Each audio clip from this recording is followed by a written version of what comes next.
We're here with Graham Finnie of Heavy Reading, and this week, of course, the AT&T potential merger with T-Mobile was announced. What's one of the things that brings to mind for you? What are one of the issues we need to dig into here? I would say, to me, the issue which I haven't seen discussed very much yet is around, the whole net neutrality debate. Because if you look at net neutrality, in an ideal world, you wouldn't need too many rules as long as the market's competitive and the operators are transparent about what they're doing, what kinds of policies they're putting in place.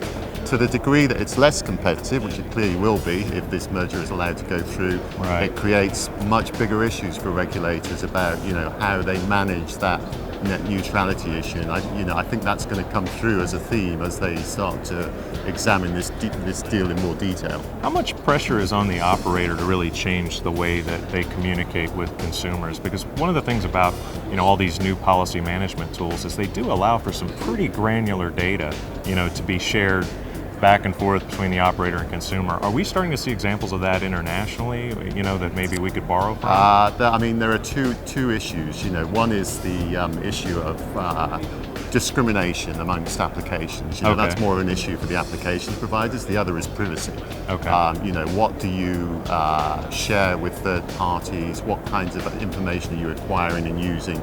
Really, the key to that is opt-in. The customer has to know what's being collected and has to opt in and agree to that being done. So, one of the ideas which is coming through more clearly right now is giving the consumers direct control over how policies are provided. So through, dashboards or applications on the phone saying, you decide, how the policies are applied to you, and then it's completely transparent. But then that raises the issue of, how much complexity can consumers take, and complexity is more of a marketing issue, which, we are seeing some good ideas coming through internationally, certainly.